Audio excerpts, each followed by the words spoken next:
Insurrection sympathizer Clarence Thomas ruled that insurrectionist Donald Trump can remain on the ballot in 2024.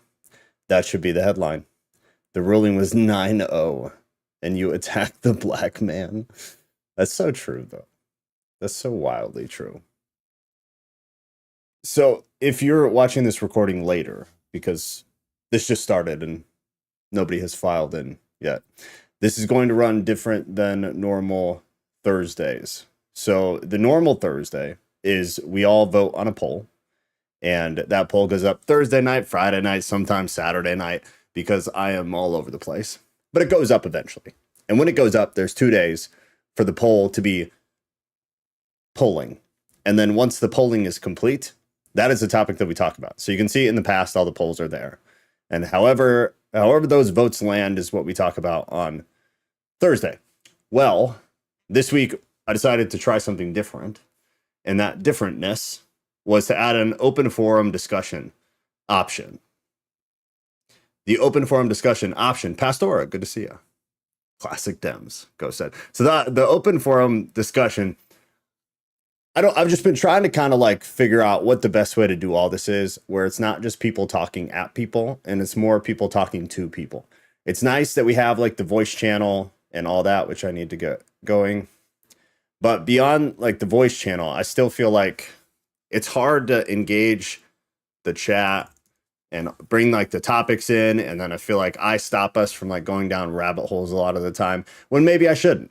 Maybe I shouldn't do that. Maybe that's the wrong move. So I've been internalizing a lot of my choices with how I approach those things. And I'm thinking that maybe I've been making mistakes with that. And maybe we should just let a lot of that stuff free flow. So on Thursday, I think the open forum will always be an option. And then if a topic I have in the poll is something that everybody really wants to like dedicatedly talk about, then that'll win. And then we'll do that. And then otherwise, I figure everybody will just kind of default to the open forum. And then when we do the open forum, this is day one of it. So you guys got to tell me like, this sucks. I don't like it. I don't like the format, whatever.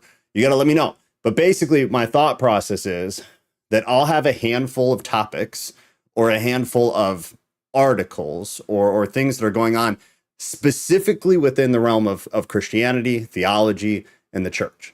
So on Saturday night, sometimes we have like Christian topics from the news and stuff, but Saturday's predominantly like politics and culture. There's some Christianity sprinkled in there, and we try to approach it from like a Christian mindset, but it's not a Christian news thing. So I figure if you guys have topics you want to talk about for Thursday, we're just going to talk about those. But if there's any gaps, we're like, nobody's given us a topic. Nobody's given me a topic. There's nothing to talk about yet. I'm going to have just a handful of very, very specifically Christian theology, God, just within the realm of spirituality, things picked out, whether it's kind of a general topic, and then we go off on that, or articles. So today I have a handful of strictly Christian things that are going on, because similar to mainstream news, it's wild. Like I remember reading, Ruth, good to see you. I remember reading Christian news years ago, and it was the most boring stuff ever. It was so boring. I felt like nothing was happening. And I think a big part of that is that like, I think they were lying. I think a lot of Christian media refuse to talk about a lot of things. I think all like the real clickbaity stuff that is not just clickbait because it's also accurate. I feel like they refuse to put it out there. They'd rather lose that money than like put the church on blast. I still feel like that's predominantly what happens. However, I do feel like it's less. I think people are being that good to see you. I feel like Christian news stations, Christian media is being more honest, and they're putting the church and they're putting pastors on blast. And I would like to be a part of putting those on blast. So if you guys have topics, throw them out. Ghost or Cat or anybody, if you see a topic out that I just totally ignore, I'm not ignoring it. I just didn't see it. So let me know that something went out there, and then I'll pull it up, because I want to focus on anything that you guys specifically want to talk about. Like that's the whole point, is I'm hoping we all engage a lot more and it's more free flow like that. But like right now, nobody's giving me a topic. So I have stuff ready. So one of the things, and I'll just stop after an article. If you guys throw out like, I want to talk about this, I'll stop after whatever I'm on. We'll hit that. And then if we hit a lull again, I'll jump into whatever else I got. But there's a lot of wild stuff going on. So one of the things that happened recently was the Greek Orthodox Church bans politicians who voted to legalize gay marriage. Now, this is from CNN. Greece legalizes same-sex marriage in a first for an Orthodox Christian country. So you have the two perspectives here, which I thought was very interesting. One thing, just for people who don't understand Orthodox, I feel like people think about Orthodox and they think about the Jews with the curly cues on the side, which is accurate. Different Messiah understanding, but accurate in Orthodoxy. Orthodox Christians are very, very similar to Roman Catholic, minus a lot of what many people would call idolatry. I know Catholics don't consider it idolatry, and honestly, I don't always consider it idolatry. I think some of it can be. I don't think all Catholics practice idolatry. I think it's a very small subsect who do that. But regardless, Orthodoxy is very traditional. There's an argument that's as old as time about who was first, the chicken or the egg. Who was first, the Orthodox Church or the Catholics? It's been going on forever. So they're very, very traditional. They've always stood their ground on like, these are Christian values. We will not sway from these values. I don't care what society says. I don't care what your church denomination says. This is what the Bible says. This is 1,000-year-old theology. We are going to stick to this for the most part, generally. Obviously, not in totality, because right here, we're going to see it's just not. That's not how it is. So in Athens, the Greek parliament on Thursday passed a law legalizing same-sex marriage in a landmark victory for human rights in Greece and making it the first majority Orthodox Christian country to establish marriage equally for all. And see the distinction, because even when gay marriage happened in the US, there were headlines like this of how, US Christian, predominantly Christian country approves of gay marriage. Christian country. The difference is this is Orthodox Christian. So it's relatively severe in terms of them allowing it. But remember, the government is not necessarily Orthodox Christian. It's predominantly an Orthodox Christian society. The decision, supported by 176 out of 300 lawmakers in parliament, and with 76 against, follows months of polarized political and public discourse, and has been welcomed as a long-awaited vindication by the country's LGBTQ plus couples. So that's enough, because you get the picture. Now, this is from Christian Post. Greek Orthodox Church bans politicians who voted to legalize gay marriage. So this is the pushback from the actual Orthodox community in that area. And this is one of the weird things, not weird, but it's the thing that the media does, where they make it seem like the Orthodox Christian community approved of gay marriage. They didn't. Greece did. That says nothing about Orthodox Christianity necessarily. I'm sure a small amount do, just like in the US. It started a very small amount of Christian communities or Christian churches approved of gay marriage, regardless of how you feel about it. This is just facts. They approved of it in the beginning. Now a lot do, but in the beginning it was a smaller amount. So CNN makes it seem like the Orthodox Christians approved of it. They didn't. Greece did. So a Greek Orthodox Church regional body has banned 2 local politicians for the support of the legislation that legalized same-sex marriage in the Eastern Mediterranean nation. Church authorities on the northwestern island of Corfu issued a statement Tuesday banning the politicians from committing, quote, the deepest spiritual and moral error in voting for the law. That is a very heightened sentence. And the reason this really stood out to me is because on Saturday, we were talking about the Pope, who had also very recently said kind of a severe statement about a heavy statement, I guess, a very heavy statement. His was in regards to the trans community, saying that it was essentially atrocious, which is not what he's been saying for a very long time. So it was kind of a change in perspective for them, or at least a change in what they're willing to market, what they're willing to say publicly. Orthodox, you can kind of expect it, because for the most part, the Orthodox Church they don't bend to society. It's just not something that they really do. For the Catholics, they usually do. So for the Pope to come out recently and say, like, this is not okay, this is something that we're not going to stand behind, was an about face, but it was also just odd, because they usually bend to some degree to culture. The deepest spiritual and moral error in voting for the law. For us, they say, these 2 local lawmakers cannot consider themselves active members of the church, stated Corfu, the Bishopric of Corfu, Jesus. As quoted by the Associated Press, we exhort them to repent for their impropriety. The other reason I want to point this out is because at Bible study on Sunday, we had kind of a long conversation about this because we're reading through 1 Corinthians, and we hit the portion about what can result in an excommunication, and specifically, who are we to judge? Are we to judge the world? Are we to judge Christians? Are we not to judge either? What's the deal? And what my opinion based on scripture is, and you have your own and whatever, but my opinion, therefore, what I talk about is that Christians are called biblically in very clean letters to judge each other. That's what we're called to. And Paul, in my interpretive opinion, makes that very, very clear, is that you're to judge me and I'm to judge you because we are under the same house. We have the same expectations of each other because we have the same moral function and law. The world does not. So to judge them under our moral function and law is just kind of stupid. It's kind of ridiculous. It doesn't make any sense logically. But we are to judge each other. So I love that he said this because this was said very, very well. And you can tell that the Orthodox actually pay attention to the Bible. For us, these two local lawmakers cannot consider themselves active members of the church. Why? Well, they're not adhering to the law. What is the law? Really, the only law technically that is left under Christ is morality. You're under moral law. Otherwise, everything is pretty much adiaphora. It's some degree of gray. It's differentiated depending on the person. But there is still moral law. And that is fundamental. It's foundational. It does not change. It does not bend. It is what it is.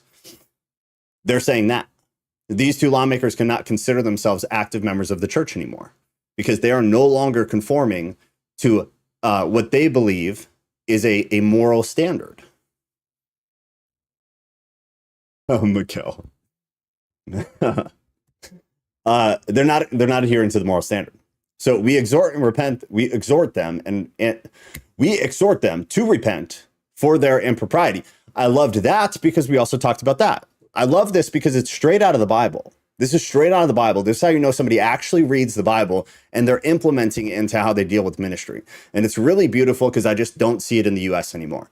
We exhort them to repent for their impropriety. There's the section just after the last one I was mentioning in 1 Corinthians that we covered on Sunday, where it talks about, well, why do you excommunicate them from the church? You excommunicate them so they have time and the ability to repent and then return.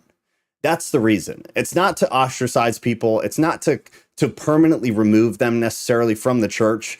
But if you're not going to live under the moral standard of God and you're going to wear the label of Christian, you're not only hurting yourself, you're hurting the image of Christianity, which is exactly what the West has done. And it's why nobody respects Christianity. It's a joke. It's an absolute joke. And that's why. So Paul said, and now the Orthodox Christians in Greece are saying, these people are removed because they are no longer upholding the image of Christ. They've completely abandoned moral law, which means they've abandoned God. So we exhort them to repent for their impropriety. That means correct and come back is what they hope for the person. The two lawmakers who are not named in the report will be barred from receiving communion and attending Orthodox church events. And they will not be given formal honors from clergy at official ceremonies. It's excommunication. It's straight out of the Bible. Every bit of this is straight out of the Bible. And it warms my little heart to see it because it's done seemingly with this, the small amount of context we actually have. It seems to be done in a biblically accurate way. It seems to be done at least with general respect, which is a really good thing. It's a really important thing. We talked about that too, where you're not just like remove people from the church like an asshole. You remove people from the church because you've and we talked about it out of Matthew 18, the way to go about dealing with somebody who is not upholding what God would expect them to uphold if they're wearing the title of Christian. Matthew 18 talks about you approach them alone, you approach them with a couple, and then you approach them as the whole church body. And if you still can't get them to be like, oh, shoot, I get what you guys are saying, help me correct it. Or I'm on it, I got it, I'll fix it, we're all good. I see the error in my way. Therefore, repent. If none of that works, then 1 Corinthians comes in and the person gets removed from the church. That's what it is. So that's what they did here. And they prayed that they would repent. I think it's beautiful. I think it's from the little information and context you actually have. I think it was done really, really well. And I wish that more churches in the US would do this, because as sad as it is, if we just cut the fat, I think you'd get people to come back. It'd be much smaller numbers, but it would be people who actually are in it. It'd be people who are actually here to work and are here to understand and like try to not just like be a Christian and listen to worship music, but like try to actually understand what it means to try to connect with things that are not of the world. It's the part of Christianity that makes me feel like I'm insane sometimes, because I just feel like it doesn't exist. I feel like I meet so few people who aren't just like this surface level Christian cookie cutter image. And it makes me very sad. And it's not like a hit on anybody at all, but it makes me very sad because I feel like it's just become like it's like a fad. It's like a cool thing for certain people. It's just the label. And it's not like I'm obsessed with the concept of trying to understand what is happening. Why are we here? What is the purpose of this? How does this work? What happens when we die? Actually, not like, oh, you go to heaven. Are you kidding me? If that was somebody's like honest answer, like, oh, we go to heaven. Like, what? Bro, I have so many questions. That's not an adequate answer. I have about 5,000 questions for you. Sit down. I just feel like that's why I love you guys, because it's like you are the epitome of that. And it makes me feel like I'm not totally insane and alone. I'll stop ranting. The next one. I thought this was good. Again, I started this out by saying I feel like they're putting people on blast more. And I think that's very good. Just a reminder, if you have a topic or anything that you want to talk about, something you saw, something you heard, something that happened in Discord, just throw it out. And Ghost, cut me off anytime you want. Any of that stuff, just cut me off. Otherwise, I'm just going to run through the things that I have. I had a quick question. Yo. I wasn't paying super close attention for like the past 10 minutes. Yeah. Is this orthodox thing because some priests were marrying gay people, or what's the thing? So I guess not that I'm aware of. All that actually happened was Greece legalized same-sex marriage. And it was a big thing because it was the first for an orthodox prominent country. That was it. Maybe that was also happening. I don't know. It'd be something to look into. I don't know anything beyond that. Yeah, but it's like the government's not primarily orthodox, are they? Exactly. So that's the part you missed. Yeah, I talked all about it because that's exactly what it is. So I got CNN here, and it's Greece legalizes same-sex marriage in a first for an Orthodox Christian country. And then I showed both sides, because then if you go to a Christian press, they banned politicians who voted to legalize gay marriage. So from the actual Orthodox Christians, they were not approving of it. But CNN and the media uses it as an example to say, oh, Christians are approving of it. Christians are welcoming it. An Orthodox Christian country, let it happen. Like, no, Greece let it happen. The fact that they said Orthodox Christian country, it's a total play. Or Orthodox country, they're trying to inflame. Exactly. It's just a push on the image. More people who don't watch the media, aren't involved in actual like the Christian culture will be like, oh wow, that's okay. I'm so, the US did this. It makes sense. We're now on board. It's like, no, just Greece did it. That's it. It has no connection that I could find at all to actual Orthodox Christianity. Zero. If anybody finds some, let me know. But I did dive into this quite a bit. Bruce said I should talk about Anamoya. I just saw that. Go ahead. It's something I posted in the Theology channel. All right, let me get it up. Like this morning or yesterday, I can't even remember.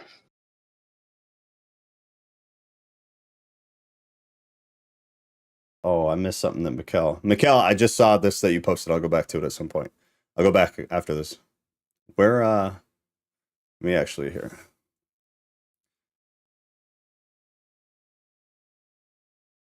It shouldn't be too far back.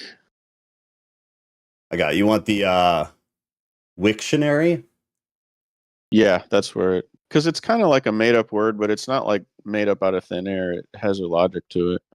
Okay, so it says, coined by American author and neologist John Koenig in 2012, whose project, The Dictionary of Obscure Sorrows, aims to come up with new words for emotions that currently lack words. Constructed from ancient Greek, interesting, With reference to animosis, the warping of a tree by high wind until it seems to bend backwards. Interesting.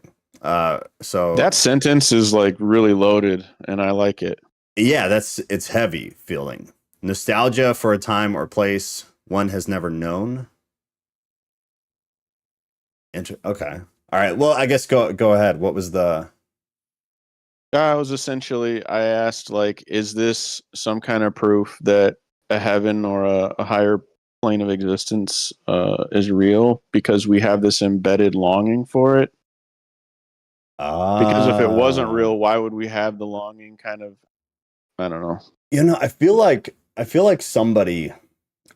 I'm not going to be able to remember. Somebody in theology at some point had at least like a similar concept that there's an innate longing in humanity that it can't quite be explained. So maybe this is an attempt at expressing it or at understanding that concept. When was this from? 2012. Dictionary. I don't know, man. I mean, it certainly makes sense, right? I think it absolutely makes sense. Yeah, there's like some kind of saying. Man, my brain's functioning at 50% efficiency right now. There's like what is it called? I'll come back to it in a minute. Okay. I mean, I would be interested to hear like how people, like what I would love to have is 10 people who have thought about this, like, spend a couple hours just thinking about it, try to explain it. Like how different people would interpret the concept and how they would express the concept. Like why do we have it? Where does it come from? What form does it take? Is it a cognitive thing? Is it other cognitive? Is it outside? Is it spiritual? I'd be very interested to like hear people's actual expression or their attempt to express what it is and why it is. It's a really interesting concept. If we think something or feel something, it tends to be because of there's a cause to it. And what is the cause of this God-shaped whole thing? This is like the thing that, I guess it was a long time ago now, but when we talked, I think it was before you actually, when we had a couple of these on demonology. And I think I've done it since then, though. I give a whole spiel about how you are, yeah, you've definitely been around. You can't conceive something you can't conceive, or that you haven't conceived. You can't conceive something you haven't experienced, which I think you've pushed back on me on, actually, if I remember right. But this would kind of contradict my theory of that. Could you say that again? So my whole thing that I've shoved down everybody's throat, and I'm sure they're tired of hearing it, is that you cannot conceive something you have not experienced. So we have senses as humans. The only one that I have a hard time feeling confident about is the spiritual sense, which you think that we can nail down in a sense with like the soul and the spirit and things like that. I'm somewhat convinced that you can't because it's outside of our conception. But I just don't think humans have the ability to conceive things that they can't experience in one way or another. And I would argue that even like something spiritual, you experience it somehow. Otherwise, you can't. There's no input to your human brain. It doesn't work. So you can't conceive something you haven't experienced is an argument that I often make. But this would in some way kind of contradict that. And I want to agree with this because it also sounds correct. That's why I would be very curious to like have a handful of people who have thought about it try to express and like convince me of it. Of how. I mean, me too. Of how. But I just don't. I'm just stuck on this thing of like you can't conceive something you haven't experienced. Well, so this concept is an amalgamation of maybe like two concepts. Nostalgia, we all know what that feels like, and homesick, melancholy feelings, which we also know what that feels like. So it's not like it's a new experience. It's just a combination of experiences that you might not think go together because they seem contradictory. Like, how can you be nostalgic for something you haven't experienced? But I don't know. But I guess, how about this? Do you think you can be nostalgic for something you haven't experienced outside of spirituality? Like, can you? Go ahead. Do you think? I think we can be nostalgic for a concept. Like, I was talking to somebody, and I said, "Wow, I wish I could live in the '70s," and I've never lived in the '70s. And but I know about the '70s. Like, I know enough about the '70s to know that that seems like a cool time to live. But would that be So, nostalgia by definition? That's what I just pulled up the definition here. So it says yeah, a wistful or excessively sentimental yearning for return to or of some past period of irrecoverable condition. I don't know, because I agree with you. But I don't know, like maybe there's a different word for it. return. I mean, were we all in heaven in some way before? That's the question. Yeah. That's kind of what I'm getting at. Which to a degree that like wrecks my theory. This whole thing to a degree wrecks my theory that you can't conceive something you haven't experienced. But I guess maybe not though, because if we've been in heaven at some point, or your soul, your spirit, or whatever has been in heaven, you could be nostalgic of it and just not in your worldly mind understand fully why. Like I get that, but then you get into like spaces of where it's hard to like obviously prove any of it or put a good case together for it. But I agree with you. I wonder if there's a different word, because I agree with you on like the '70s thing. Like Kat's like that. She like, and I guess me to a degree, but like the '50s, the '60s, we feel like a sort of nostalgia for it, but we never. It's not returning because we weren't there. I wonder what that word would be. I don't know what that is. If anybody knows what that word is, put it in the chat. Oh, yeah, Rodriguez, the drugs and the war. That's exactly what I meant. What? I long for drugs and war. They're both beautiful things. Yeah. All right, let me see anything else we missed. Oh, look at the ladies killing it. Nat and Kat. Yeah, guys, do the YouTube stuff. I'm glad they do it because I fail to. Thank you. Let's see. Rodriguez, you agree for the most part. Where do you disagree? Just out of curiosity. And what thing, I guess, because maybe that was older. Ruth said, Joe, I have conceived a few things I have not experienced. Nostalgic for the metaphysical. Yeah, I guess that would be a good way to say it. Yeah, you're nostalgic for the metaphysical. But again, like it's got to be a different word. Unless, like Go said, unless we were there before. In some sense, we were there before. Now we're here. So we have this like weird subliminal or subconscious nostalgia for it. But Ruth, what you said I have conceived a few things I have not experienced. What are those things? I'm curious, because I fight this one to the death. I have a hard time letting go of it. This is one of the things I'm very stubborn about. But I would love for somebody to just completely wreck it, which this kind of does in a way. In a way, it kind of does. It's a really interesting concept. I'm glad you guys brought this up. It actually makes me think of memory and the River of Lethe concept. Think of like movies or whatever where like something happens and then someone falls in love or whatever, and then their minds get wiped, and then they meet after the mind wipe, and they still kind of like recognize each other. There's something like that. Okay. Something like that going on, maybe. I don't know. So I guess, so in that scenario, did their mind get fully wiped? I mean, I can't think of any off the top of my head, but I know I've seen that trope in movies constantly. Yeah. I guess that would be where I'd get... how can it be there if it's not there? Which I guess is the point. It's like the unexplainable portion of it. It's still for them to like recognize each other or have to see each other and have this odd feeling like, oh, you're that person, and then be able to restart the romance. There has to still be something in some way. Yeah, there's like a deeper connection that can't be wiped. Like like the base, the core, and then there's like the surface stuff can be wiped, but like you can't wipe the internal whatever.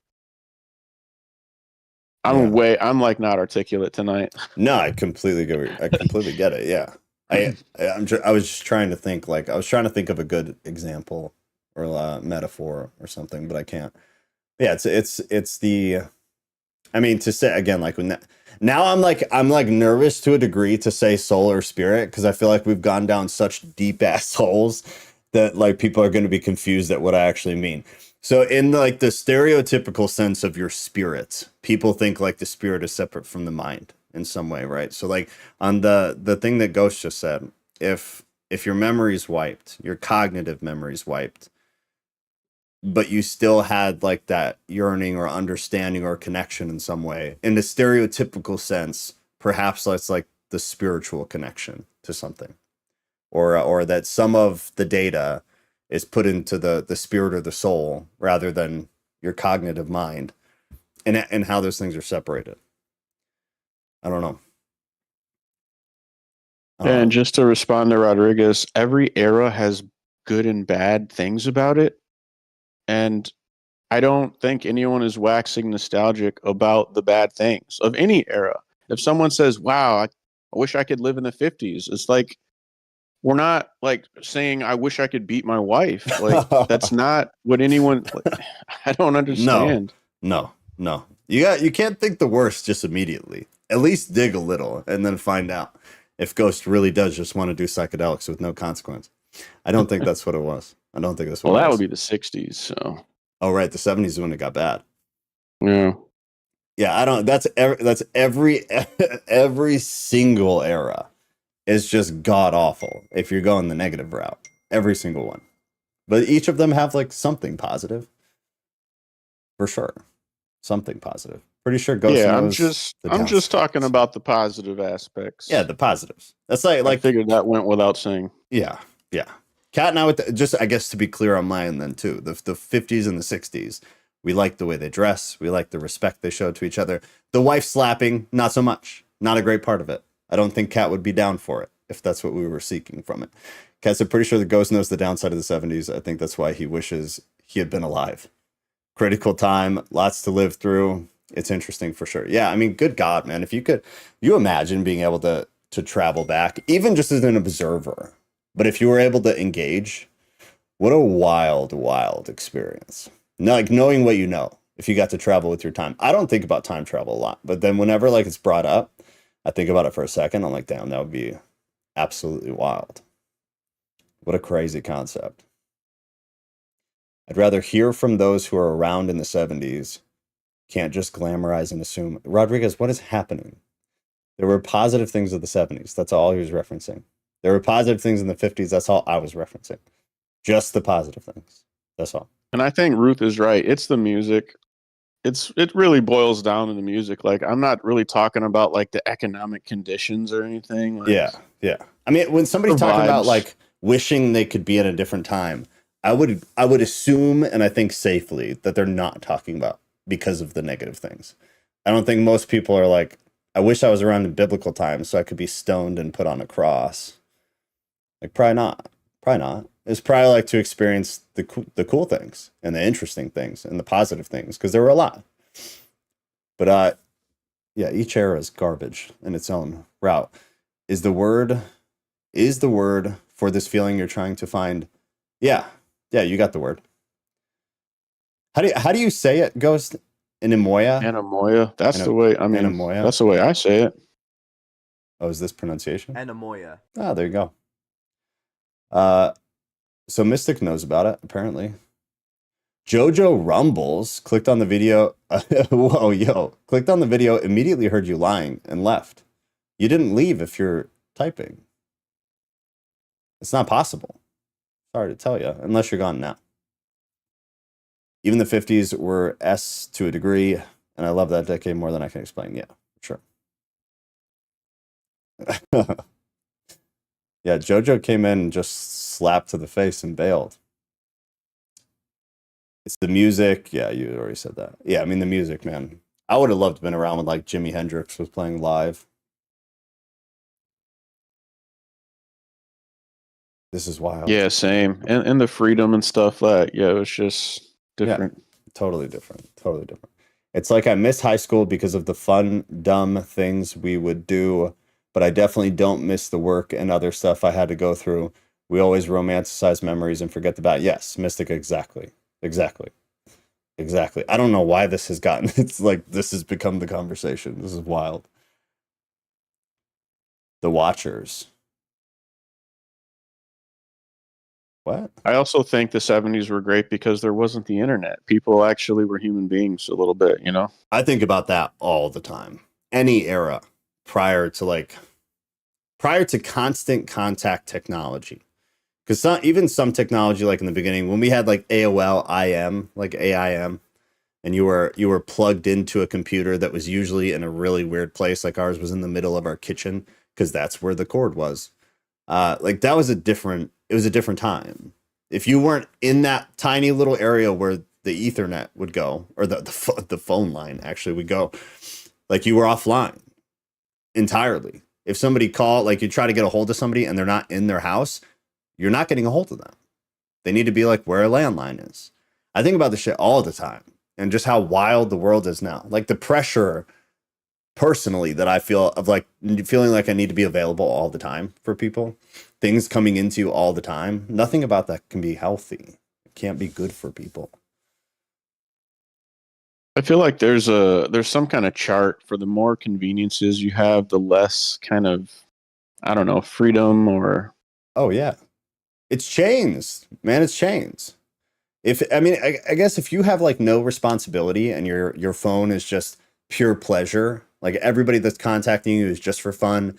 It's not like work and it's not stress, and you're not like trying to do things where like people are counting on you or relying on you. I could kind of get that in a way it'd be freeing, I suppose, but I think those people are the minority at this point. I think most people are required to be in constant contact for things that don't necessarily feed their soul. Not just like fun things and Pinterest and your girlfriend's getting a hold of you and stuff like that. I think that's kind of the minority. And I just don't think it's healthy. Yeah. I just can't imagine what it's going to be like down the line. Yeah, that's down the line. We're assuming. We're already at down the line. But once it's in your brain, I guess, then you won't be able to get away from it. Like right now, you could go put your phone in a room and walk away. I think a lot of the stress would stay with you because you'd be thinking about it. And then when you go back, good God, all the crap that's just piled up, the calls and the texts and the notifications and everything, but you could at least still get away. But there, at a point, I don't think all that far from now, that will be to some degree implanted in people's heads. I think like probably not our generation as like a normal thing, but I think like my kid might see it being 7. She might see it start to become normal. Like when people had iPhones, but like most people didn't have iPhones, but they were around. And then everybody had an iPhone. I think maybe her kids will see that. I wouldn't be surprised. And that's scary. That's a scary thing to think about. I mean, the only way to get rid of it is, I guess, if the son makes that decision. Yeah. That's the only way to get rid of it because it's here. It's true. We can get rid of it individually, but like our lives are going to kind of suck because it's so embedded. The problem. Do you have any AI news from this week? I mean, there's always AI news. Why? Any kind of, I don't know. I was just curious because I haven't really been following AI stuff for the past week. Oh, yeah. No, for sure. Saturday. Yeah.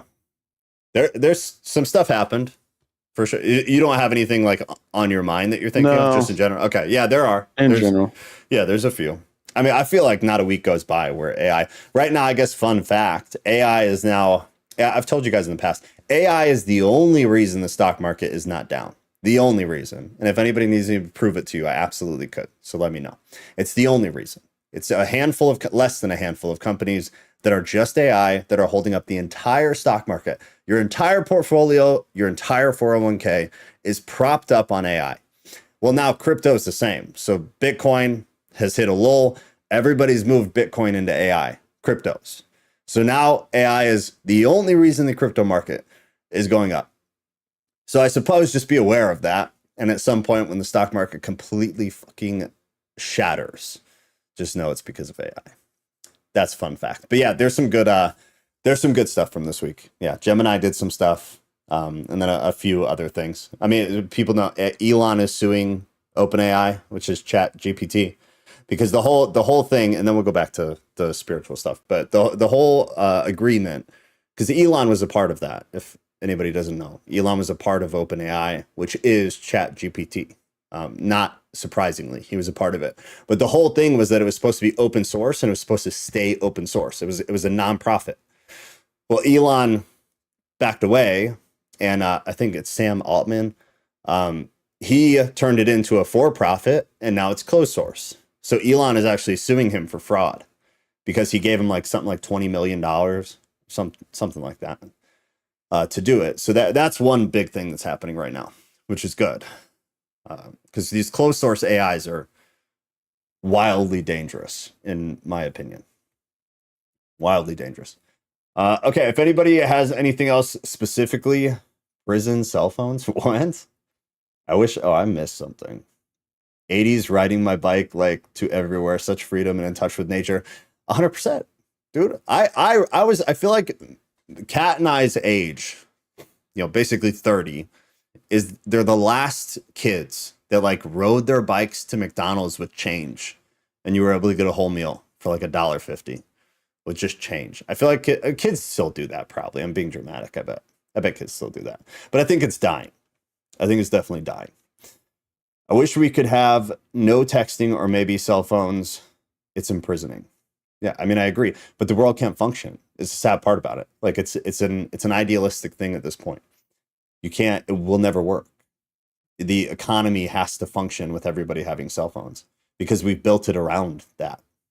Now you have to be able to connect to somebody from the East Coast to the West Coast in an instant. You have to, or the entire economy will crumble. It was so exciting calling my girlfriend on the public phone for a dime, 10 cents.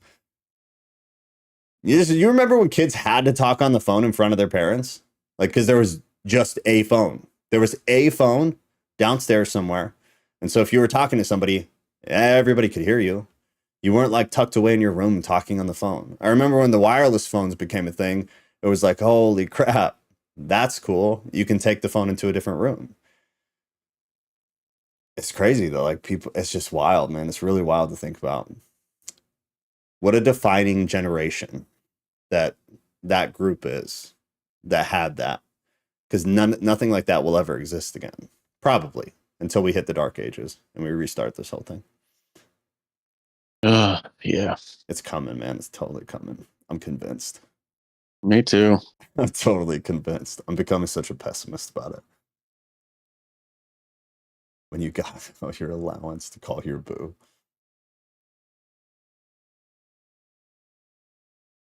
All right, one sec. I just want to make sure I'm not brushing over anything. All right, beautiful. All right, so I did want to just very briefly, this is more just like prove a point that it seems like Christian media is being more honest, which I think is really, really good. The whole sweeping things under the rug of pastors and leadership and ministry, I believe is coming to what seems like kind of an abrupt end because I'm seeing a lot more of this. So a pastor accused of R-word impaired teen was going through difficult times with sick wife. A Florida pastor accused of R-word, a 15-year-old girl who is drunk, then essay her while she was impaired, recently lamented online that he was going through a difficult time with his wife of 40 years. The pastor, 62, who leads the First Baptist of Marathon, and recently started a dockside ministry for a boating community in Boot Key Harbor, was charged with battery of a minor, lewd and lascivious conduct, and contributing to the delinquency of a minor. So, that's so wild. So why is the fact that he's going through trouble with his wife relevant? Why did he even say that? Exactly. I think it's relevant because that was his response to it. And I think this is my interpretation of it, which is the only reason I'm happy with it. Otherwise, like, I'm glad it's hitting the news, but I wouldn't care as much. I see it as the Christian Post saying like, this is ridiculous, that this was his response. A pastor who's being accused of R-word, a drunk teenager, says that, oh, well, I was going through a difficult time. My wife's really sick. Like, understand. Don't you understand? Don't you get it? Like, no, motherfucker, we don't get it. That's how I interpreted it. So maybe people would disagree that I'm overinterpreting it, but that's kind of the way I see it, is that they're poking fun, or they're putting him on blast. Like, his answer to that is, oh, I'm going through a hard time. shut the fuck up. There's no excuse for that. Nobody cares about your hard time. Like, before you did this, I care about your hard time. After this, I hope you burn in hell, metaphorically and literally. There's no excuse, and your wife being sick is not an excuse. In fact, it makes you look worse. In my opinion, it makes you look worse, because not only did you commit adultery, but your wife is also sick. So you're going to step out on her, and not just step out on her, but you're going to commit a crime, a felony. You're going to defile a child, and it wasn't even what some people call like consensual, because the kid, the teenager, arguably, again, consented, quote unquote, even though it's not, but consented, quote unquote. She was drunk. It's like everything that could be wrong about this is wrong about it. And my hope is that I'm interpreting it correctly. And the Christian Post is saying this is ridiculous. His response to this is ridiculous.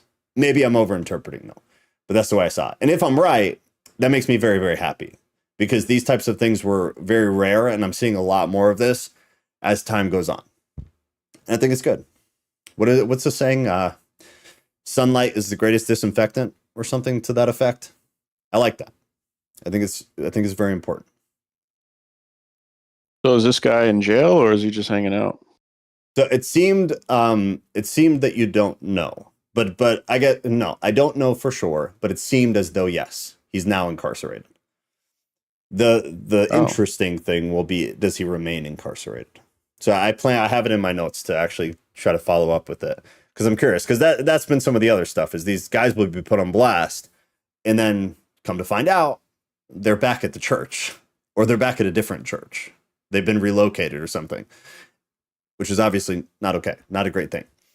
I got this because I thought I saw that a bunch of the lovely women that are a part of our beautiful community here were talking about Andrew Tate and what a wonderful young man he is, and what a great role model for the young gentlemen coming up in the society are. So I decided to get this for you. What does it mean to be a man? Andrew Tate is the wrong role model. I don't want to get crazy about this, because I don't want people arguing, including myself. But I thought this was interesting because I feel like it backs up some things, but I feel like it also focuses on things that are important. And I saw this after the fact, just to be clear. This is from March 7th. The New York Post is reporting that an increasing number of boys are rebelling against their parents' woke ideology and turning to conservative beliefs. Boys are turning to conservatism because critical theory permeates the education system and entertainment industry, accusing white boys and men of being oppressors of everything else, the oppressed. So these boys are searching for what it means to be a real man. Many Gen Zers are heavily inspired by social media influencers such as Andrew Tate, whose paradigm is, quote, fast cars, fast money, fast women. It's interesting, though. Yeah, that sounds super conservative. Yeah, exactly. So it's that, and it's also, find me anything from the past 5 years where Andrew Tate talks about fast women. I can't find it. So I've used AI, and I've dedicated hours of my life to listening to Andrew Tate talk in interviews, just to validate things that I believed, because I had heard them from people I respect. I've yet to hear any of it, is my problem. And I've yet to be able to find it with AI. And I've genuinely tried. I don't like him for my own reasons, and I've talked about them periodically. I don't like him, just to be clear. I don't think he's a good example. I don't think young men should be watching him. I think there are plenty of other grown men who are promoting better values, more sustainability. Like his thing right now, specifically young Christian men, I think it's awful. Because this thing right now where he converts from Christianity to Islam because nobody respects Christianity, like what the fuck? You're converting religions because you don't feel like the religion is respected enough. It's got nothing to do with God. And if you hear him talk about it, it sounds ridiculous, because it's all about the fact that Christians suck. Like, Christians suck, therefore I'm Islam now. I agree, Christians suck, but that doesn't say anything about God. It says that people suck. You don't blame Christians for sucking. We talk about it basically every day, how Christians have completely lost it. They suck. What does that say about God? It says nothing about God. What does that say about the Bible? It says nothing about the Bible. Oh, you don't like today's translation? So they're not real. They're people who suck translating a book and making it suck. And so you're going to become a Muslim because of that? It's absolutely ridiculous. It's asinine listening to him talk about it. So just absolute clarity. I don't like him. I don't like him. However, he doesn't talk about fast women at all. At all. You can find things from like he looks like a little baby in these videos where I can find him where he is talking demeaning about women. He is saying things about women being like fast women being positive. But in the past, like any time where you see him and he looks like a functioning adult, like a grown man, zero, nothing. He talks about how women should be modest and how men should not sleep with a ton of women. It's just wild. It's wild that like he gets these types of labels and it's not what he espouses. I think he espouses tons of negative stuff that makes him a horrible role model. But keep it on what he actually says. Because otherwise, I read this even as someone who doesn't like him and I'm like, oh, they're lying about him. So maybe I need to learn more about him because I know that they're lying. It like makes me more interested in him, even though I've already defined my opinion about him. I just think it's a terrible move for people if they want to like drag you about something that you can validate.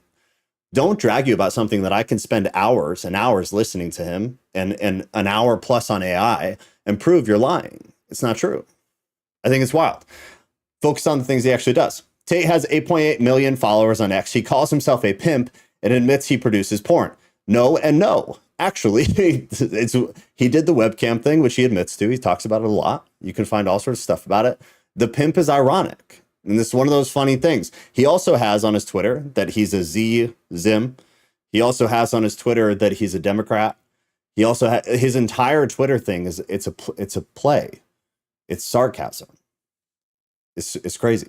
Sadly, he is not just popular in young boys and secular culture, but those in Christian homes as well, which is awful. I don't think it's positive. I don't think any young Christian men should be watching Andrew Tate at all. Zero of them. Family Research Council's Joseph Backelman talked with Professor Nancy Piercy about the war on masculinity in two-part episode of the Washington Stand's outstanding podcast. Piercy is the author of The Toxic War on Masculinity, How Christianity Reconciles the Sexes. Their conversation provided very interesting insights into boys' current identity crisis, which I think is a valid problem. It's a serious, serious problem right now. And I don't think Andrew Tate helps. I think to a degree he's making it worse. But like, talk about that, because that you can validate. You can back it up very easily. Piercy explains that one of her former students is a teacher at a classical Christian high school and said that all the boys in her class are fans of Andrew Tate and even quoted him in their yearbook. Piercy posted about this on X and immediately heard from parents who said their fourth graders and fifth graders talk about Andrew Tate. As Piercy said, the problem, of course, is that if you don't have a positive biblical view of masculinity that you're teaching your boys, they're going to reach out to those online influencers, which I think is the crux of the problem. Why are so many young boys needing to have like a father figure in Andrew Tate or in any other because they don't have real dads? Because they don't have real dads. So blame this dude, yes, because he's not a good figure. He shouldn't be anybody's father figure, in my opinion. Maybe as he's growing, he seems to get more chill, whatever. I hope that he finds God again and pulls himself out of Islam because he doesn't like people. And I hope he gets away from the whole cars thing and the money thing. And he's the most arrogant person to listen to that I've ever heard, ever, which is negative. So no young man should watch him. I hope he does better. I hope he finds God, and I hope he stabilizes and stops being so arrogant and prideful. But the problem is actually regular men. So focusing on Andrew Tate is a symptom of the problem. The problem is fathers aren't being fathers. I've had my hand phrased. I really want to hear from other women, though. Well, other women need to be in the voice thing. So, I mean, they're welcome to come in just like you. You're in there now. Your hand wasn't up, though. I just invited you. You need to accept it. Any other women, you're welcome to come on, as always. But I can't force you. You have to come into the Discord voice chat. I'm trying to figure out something. Hang on. Okay. While you figure it out, I want to finish my rant. No, I figured it out. Okay, go ahead. Oh, go ahead. No, you're Finish good. your rant. No, I'm just filling time. You're good. I'm sure we'll talk about it. No, finish your rant because I'm trying to gather my thoughts. Cat's here. All I'm saying is Andrew Tate is one of 100 who are garbage people that no young man should try to emulate. But I don't think he's the problem. I think he's a symptom of the problem. I think the only reason he exists at all in this manner is because men like me as a father are not doing what they should be doing. Otherwise, You as my son should want to be me. You should not want to be Andrew Tate. So what am I doing wrong? How am I failing? That's how I actually see it. These young men either don't have a father at all, probably, or have a father who they don't respect. And why? Because their dad's probably failing.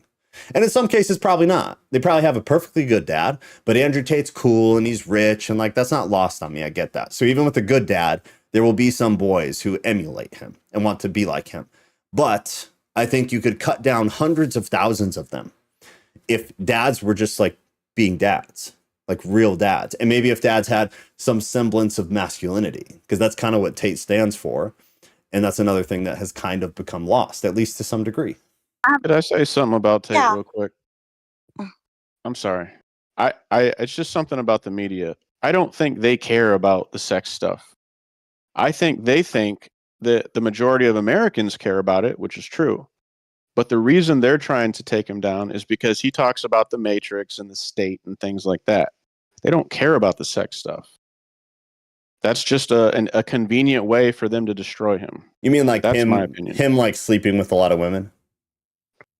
Yeah, the okay. webcam stuff, his personality, they know that's going to rile people up. They don't want people to dig into the Matrix kind of stuff and disrespecting the state and things like that, disrespecting the media. So they'll destroy him on the sex stuff, but they really don't care about that.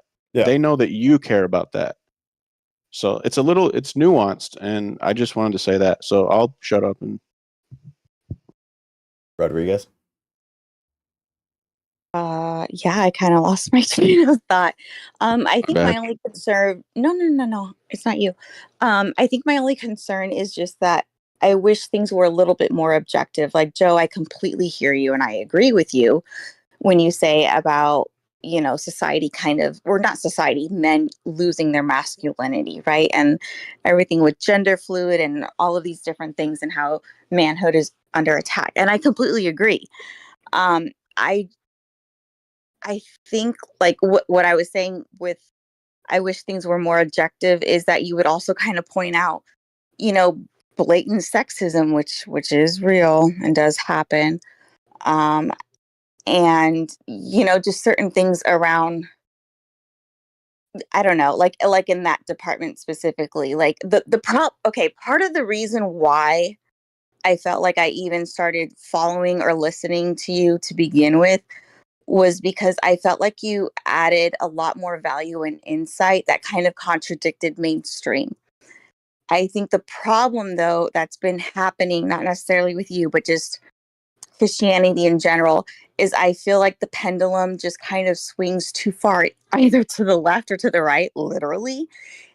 And I just wish that things were just a little bit more objective. So that way we don't go too far into, like men hitting their wives back in the 1950s and 60s, and different things like that. Because the fact of the matter is there is a lot of religious abuse that does happen under male leadership in the name of Christ. You know what I mean? Separate from, this Tate fool or whatever. And all of that, but just in general, it is a problem. So that's all. Can you clarify so we went to this after I showed male abuse of a woman? Yeah. So I guess what am I not being fair or objective about? No. I think it's more of like,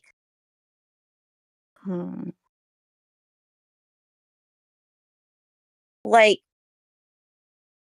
for example, part of, and I'm a woman, right? So I don't fucking have a clue in this specific department.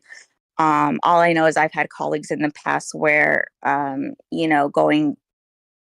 around to different schools and trying to teach kids different things about boundaries and whatnot was a thing. But I kind of hate saying it. And I know it sounds stupid, but I think part of the male positive influence with the next generation and their children should be like, I don't know, teaching boundaries with women, teaching them to not rape, teaching them what consent is and is not. Hold on. You need to roll back some of our tapes then. I feel like I talk about that a lot. Like a lot. When we talked about porn, we talked about it. I feel like we've talked about that a lot. I actually there's a bunch of shorts actually that I made from those conversations. I guess that's why I'm confused. Is I mean, I'm definitely open to the criticism, and if you could direct me to some specific stuff or like where I've failed, I'm super happy to look at it. It's not so much that I think that you failed. I just feel like there's a lot of emphasis in one direction. You know, like I said, it's in terms of men being men, which I'm completely supportive of. But also, you don't want to go too much to the extreme. And that's just my opinion. Yeah, it's very possible I may have missed, these shorts or reels or whatever. I'm not, always on here as much as I guess as people think I am. But so yeah, it's possible that I may have missed some things. And if that's the case, then I'm sorry. I guess some of those conversations were with you. Like I remember them very specifically because you'll push back on something, and I mean we don't need to keep going on this, push back on it a lot. Yeah. which is good. But I feel like we've talked about SA like a lot, and I blame men pretty heavily. I don't think I've ever said anything other than that. Men are the only one responsible for that. Period.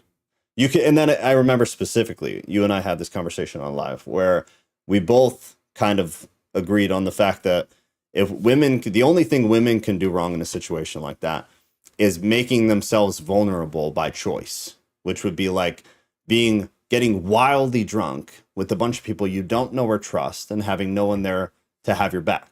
There's some culpability in that. Doesn't mean you brought on sexual assault, no, but it meant you were irresponsible. There's an implication, yeah, but not from me. Probably where we disagree. But, well, no, you agreed to it. You got to listen to some of the old tapes. We were on the same page about this by the end of it. Because if you're gonna go out in public with people you don't know, in an environment you're not comfortable in, and take a bunch of drugs, which people do, you're not responsible for what happens to you, but you're responsible in making yourself vulnerable. There's some culpability in that. It doesn't mean you deserve what's coming in any situation, not just SA. Like you can get murdered doing things like this too. But everybody has personal responsibility. It doesn't mean you earned what you got, but like you are a human with free will. And if you choose to do certain things, you have to have the functioning capacity to understand there may be consequences from that. Man, woman, black, white, doesn't matter at all.